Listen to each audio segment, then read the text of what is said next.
Assalamualaikum warahmatullahi wabarakatuh. Waalaikumsalam warahmatullahi wabarakatuh. Alhamdulillahirabbil alamin wassalatu wassalamu ala asyrofil mursalin sayyidina Maulana Muhammadin wa ala alihi wa sahbihi ajmain amma ba'du.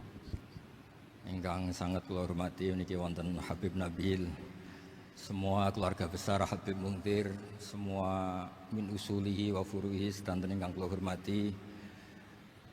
Ingkang terhormat Habib Ahmad Bahar, Habib Ja'far Al-Attas, niki wonten Profesor Nazaruddin, wonten Pak Muzani, wonten Mas Nusron sedanten ingkang kula hormati. Yang spesial, saya ini punya dua permintaan. Satu, jangan diundang lagi. Dua, saya minta maaf kalau yang ingin ngundang mohon nggak usah diteruskan. Saya akan cerita yang ilmiah. Saya terima kasih tadi sama Habib Abdullah bin Ja'far sama Ustadz Hasan Saifur Rijal.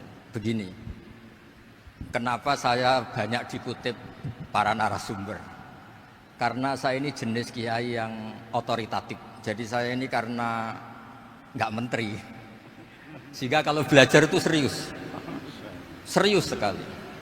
Ini alhamdulillah ini ada Pak Muzani, orang yang bisa ngelantik seseorang jadi presiden. Masih punya utang satu, bisa nggak ngelantik kita jadi ahli surga? Begini deh, kalau cerita ilmiah, nanti saya baca hadisnya. Ada kelebihan kita jadi manusia itu justru karena ketidaktahuan kita. Kita tentu hingga detik ini tidak melihat surga langsung, tidak melihat neraka langsung, apalagi melihat Allah Subhanahu wa Ta'ala. Tapi selalu ada teori, dan ini dibenarkan oleh semua ulama karena ini nas itu mansuh. Geniku di antara kelebihan Rasulullah SAW adalah diutus kafatal linnas, untuk semua orang. Sehingga ada orang ditanya, dengan apa kamu tahu kalau Tuhan itu satu? Orang ini dengan enteng menjawab, innal isnaini, angka 2, 3, 4 dan seterusnya. Nisbatu dzalika ilal wahid nisbatul far'i ilal asli. Jadi segampang itu nerangkan ayat qul huwallahu ahad. Allah itu satu. Karena angka itu 2, 3 sampai 1 miliar 1 triliun. Nisbatu dzalika ilal wahid nisbatul far'i ilal asli. Semua itu asal usulnya satu. Begitu juga begitu gampangnya Syekh Nawawi Al-Bantani menerangkan. Kenapa bismillah itu dimulai ba. Huruf hijaiyah kan alif, tapi kalau bismillah dimulai dari satu ba. Ba itu ada titik satu. Anda gambar kambing, gambar apa saja, gambar Anda entah baik entah jelek, itu tetap dimulai satu titik. Nah, satu titik ini disebut nuqtatil wujud, asal usul wujud. Sebab itu kitab I'anatul Thalibin, tadi Habib Nabil cerita sanad-sanadnya Mbah Mun. Sebetulnya kalau boleh angkuh, yang berhak cerita itu saya, karena kitabnya milik saya. Tapi beliau tak kasih terus cerita, ya alhamdulillah. Ada penyambungnya. Nanti tak kasih lagi beliau. Ya memang yang paling berhak beliau karena turunannya itu. Tapi kitabnya dari saya, jadi ya satu-satu. Kitab I'anatul Thalibin itu dikarang oleh ulama top, namanya Said Abi Bakar Syato. Beliau punya murid yang sangat terkenal di Indonesia, namanya Syekh Mahfud At-Turmusi.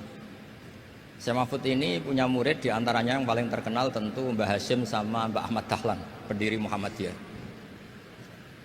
Jadi kemudian kitab I'anah ini populer sekali untuk menerangkan fikih-fikih di Indonesia. Termasuk cerita bahwa wujubul jihad itu wujubul wasail lal maqasid. Jadi jihad itu wajib, itu wujubul wasail lal maqasid. Sama cari di sarah. Sekiranya dakwah itu bisa tidak dengan jihad, dengan pengajian kayak Majelis Rasulullah, kayak Majelis Nurul Mustafa, kayak kiai kampung, itu sudah cukup karena sudah isolul maksud, orang sudah menjadi kenal Allah Subhanahu wa Ta'ala. Sebab itu ketika Sayyidina Ali diutus di beberapa peristiwa termasuk di Khaybar, Sayyidina Ali didhawuhi la ayyahdiyawu bika rajulan wahidan khairun laka min khumrin na'am. Ada satu saja yang Islam karena kamu itu lebih baik daripada kemenangan. Nah, kemudian ini supaya otoritatif menghormati masjid ini, Masjid Istiqlal, masjid yang luar biasa bersejarah. Saya baca keterbatasan kita, tapi ini menjadi kelebihan. Ini hadis di Shahihul Bukhari. Nanti sebagian materinya saya tinggal supaya ini tadi otoritatif tadi supaya semuanya pakai sanad. Ini hadis dari Shahihul Bukhari sehingga Anda tidak perlu tanya ini sahih apa enggak. Karena ini di Shahihul Bukhari ikutnya nomor hadisnya itu 6408. Monggo kalau mau dihafal. Biasanya jenengan kan hanya hafal Arba'in Nawawiyah. Ini hadis ini nomor 6408. Ada keterbatasan yang akhirnya menjadi kelebihan kita, yaitu kita tidak tahu Allah Subhanahu wa taala. Suatu saat para malaikat ditanya, apakah mereka yang membaca tasbih di sini misalnya di Istiqlal ini ngerti saya, kata Allah. Kata malaikat tidak tahu. Fayaqulu hal ra'auni. Qal fayaqulu la wallah ma ra'auka. Qal fayaqulu kaifa la ra'auni.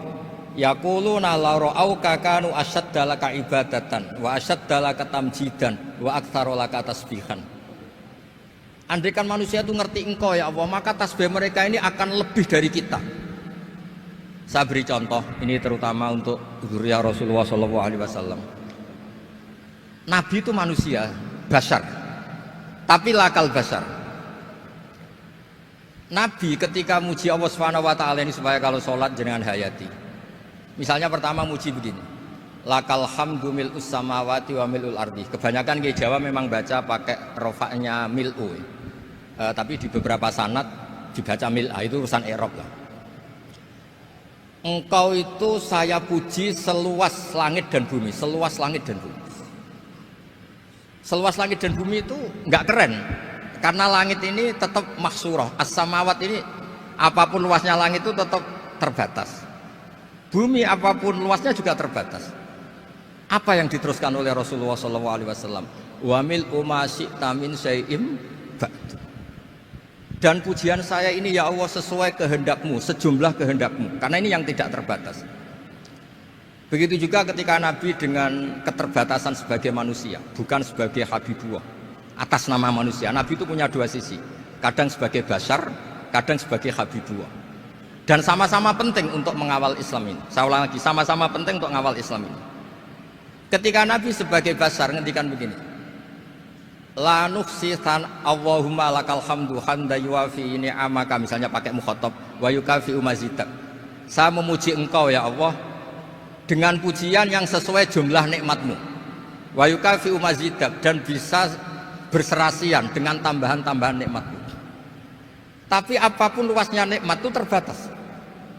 Sehingga Nabi nambahi, la ukhsi thana'an alaita anta kama atneta ala nafsik. Saya muji ini tidak terhitung, sama sejumlah pujian yang engkau lakukan. La ukhsi atau la nukhsi thana'an alaika anta kama atneta ala nafsik. Sehingga ini kreasi-kreasi Bani Adam yang malaikat itu tidak bisa. Saya ulang lagi, ini kreasi-kreasi Bani Adam yang bakat malaikat itu tidak bisa. Ini saya baca di kitab Fathul Bari, ini sarahnya kitab Bukhari.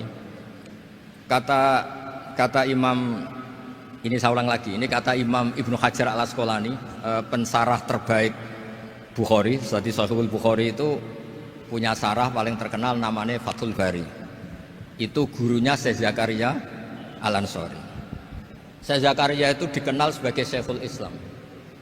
Itu berkahnya punya guru alim banget, kereng. Ibnu Hajar al-Asqalani itu kereng itu keras. Kalau muridnya tidak bisa itu keras sekali, tapi urusan ngaji saja. Terus punya murid itu pinter sekali, namanya Ibnu Hajar al-Haytami. Jadi beliau kalau mau ngaji ya susah, karena gurunya itu alim, nyuruh baca. Kalau mau ngajar ya susah, muridnya itu alim, takut salah. Jadi akhirnya pinter. Orang punya murid alim alama itu kan bingung. Makanya saya tidak suka kalau Profesor Nazar ngaji saya, nanti ngoreksi repot. Sudah gitu Islamnya beliau formal karena Menteri Agama, saya non formal. Lama-lama Islamnya beliau legal, saya ilegal. Kan jadi repot nanti. Makanya tadi tak bully, tak cocokkan. Kalau jenengan Menteri Agama sampai akhirat berarti top. Tapi kayaknya di akhirat saya yang ngelamar jadi Menteri Agama. Tidak, ini enggak penting. Ini hanya gojlokan saja supaya kelihatan bahwa menteri pun juga warga nopo Indonesia. Begini kata Ibnu Hajar Al Asqalani, ini saya baca ya supaya penghormatan saya sama Habib Umar Hafid. Saya ini baca kitab beliau khatam serius, namanya Taujihun Nabi li Mardhati Bari, yang ditulis oleh Ustadz Fahmi bin Ali bin Ubaidun. Saya baca banyak, termasuk ketika beliau punya manhaj yang tidak populer, kata beliau fala buddha antuwattina nafsaka ala annana khudamatu hadal kaun. Kamu harus yakin bahwa tugas kiai, tugas ulama itu khudamatu hadal kaun, mengkhidmati semua alam raya ini. Dan jangan pernah putus asa, misalnya melihat non muslim terus kamu putus asa, ini non muslim enggak. Bisa saja suatu saat rubbama aslama fakhsuna islamu, bisa saja dia Islam fakhsuna Islam.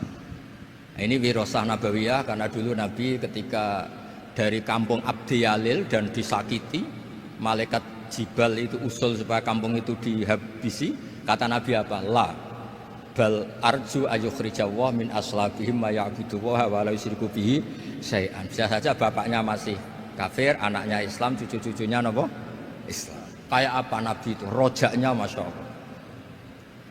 Nah kemudian ini kembali ke tasbih tadi. Kata Ibnu Hajar Al Asqalani, yukhadu min hadal hadis anna dzikral hasil min bani Adam a'la wa asyrafu min adzikri al hasil min al malaikah li husuli dzikril adamin ma akasratis syawaghil wa wujudis sawarif wa sudurihi fi alamil ghaibi bi khilafil malaikati fi dzalika kullih.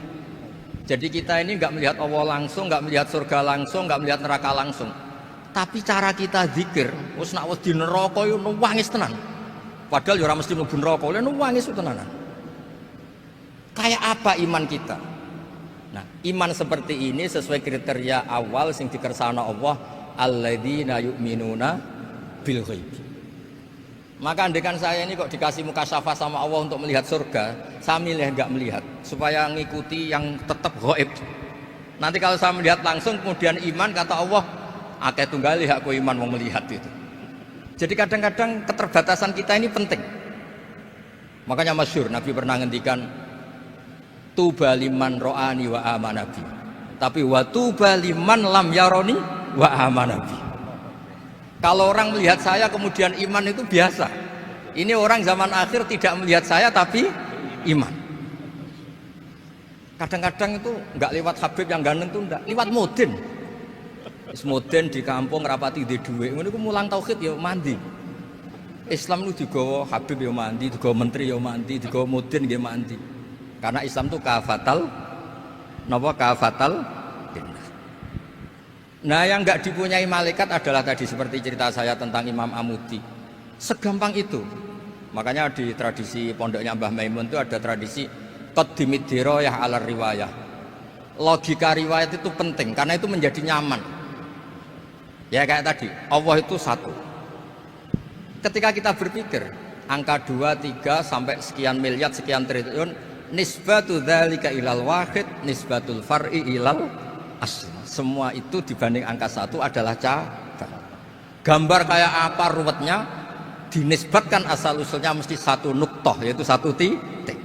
Nah satu titik ini kata pengarang I'anatul Thalibin, bi kana makana wa bi yakunu maya. Nah kemudian terakhir ini enggak boleh lama-lama. Kalau lama-lama nanti sampean pinternya nyanyi saya. Tapi enggak apa-apa lah. Saya ini termasuk kiai yang sudah diundang. Ini termasuk Pak MPR, enggak boleh undang saya.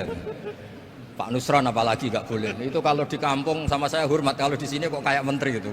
Menteri betul tapi. Lah gurunya dia itu teman saya gitu. Jadi tanya ini kalau enggak percaya. Makanya kalau sama saya beliau cium tangan, saya sebetulnya ya nggak siap dicium tangan menteri itu nggak siap. Apalagi dihormati Pak Nazar nggak siap lah. Nanti dikira minta haji malah repot. repot. Saya ini tadi bisik-bisik itu urusannya ilmu tasawuf, nggak ada urusannya dengan haji. Nah, cocokan. Kenapa beliau suka ilmu tasawuf? Saya kan sering lihat beliau ceramah di TV. Katanya obat Gus obat. Orang kalau belajar tasawuf kan kepenak itu. Kayak wis ahli swarga kan kepenak di tasawuf itu kan mang. Sekarang saya cerita tentang ini karena bidang yang saya tekuni. Ada kitab tentang Ulumul Quran, namanya Al-Mufradat fi Gharibil Quran, dikarang oleh Ar-Raghib Al-Asfihani. Ini kitab luar biasa. Di situ hanya cerita lafat-lafat per kata. Saya tadi sebelum kesini ngajar dulu di pondoknya Beki, Baitul Qurannya Pak Kures, karena memang saya termasuk pengajar di sana. Artinya kalau saya sering ke situ, jangan iri, memang saya termasuk pengajar di sana. Termasuk pengajar yang keren maksudnya. Keren itu artinya pakai referensi, bukan asal. Begini kata kitab itu. Rasulullah SAW itu kan punya nama Muhammad, orang yang banyak sikapnya atau semua sikapnya terpuji. Termasuk ketika sebagai manusia, sama kita termasuk ketika sebagai apa? Manusia. Sebagai manusia aja Nabi gak pernah salah. Begini kata kitab itu. Nabi-nabi yang keren-keren itu, sama lihat di Ahadits Syafa'ah, itu masih egois. Ketika ada haulul mauqif, ada prahara mauqif, itu semua Nabi bilang nafsi, nafsi, nafsi, nafsi. Ketika dimintai syafaat bilang nafsi, nafsi. Tapi Rasulullah SAW itu beliau ngendikan ummati, ummati. Dan beliau ketika dimintai syafaat, kata beliau, sudah, analah, saya bisa memberi syafaat. Kata beliau, fa'akhirru lillahi ta'ala sajidan fayaqulu li ya Muhammad irfa' ra'sa wasal tu'tah wasfa'tu syafa'. Kayak apa hebatnya Rasulullah SAW? Umumnya para nabi melihat akhirat itu sudah akhir dari semua amal. Itu menurut Nabi Muhammad gak keren. Allah itu gak bisa didikte akhirat. Allah itu Tuhan, tetap yaf'alu ma yasha. Jadi gak bisa misalnya sudah akhirat orang nyuwun sewu terus tanya, ya Rasulullah ini sudah akhirat kok jenengan sujud bareng ini gimana? Ini sudah enggak darul amal tapi ini darul jaza. Tidak bisa. Akhirat enggak bisa dibatasi. Karena akhirat enggak bisa membatasi Allah, Nabi tetap dengan rileksnya minta sama Allah. Fa ahmaduhu bima hamida 'allamani ya rabbi. Kemudian saat itu saya muji-muji Allah dengan pujian yang luar biasa. Terus kata kitab itu, fa Muhammadun Ahmadu min ghairihi. Makanya beliau punya nama Ahmad. Ahmad itu afal tafdil, bukan fi'il mudhari' waqi' mutakallim. Ini pernah madrasah dulu di Qudsiyah. Tamat. Alhamdulillah. Beliau kalau di rumah hormatnya enggak kayak tadi, lebih dari itu. Tadi di sini pejabat tuh. Sembrono ya di sini itu kelewat itu. Ya tapi enggak apa-apa itu. Tadi sudah dipuji, akhlaknya baik, apa-apa baik, alhamdulillah. Fa Muhammadun Ahmadu min ghairihi. Ketika para nabi gak bisa muji Allah di mahsyar, bahkan mereka itu nyuwun sewu egois, hanya mikir diri sendiri, nafsi-nafsi. Rasulullah Muhammad ini punya nyali untuk muji Allah dan tetap mengajukan permohonan apa? Syafaat. Makanya disebut fa Muhammadun Ahmadu min ghairihi. Sampeyan lihat di Bukhari, di Muslim.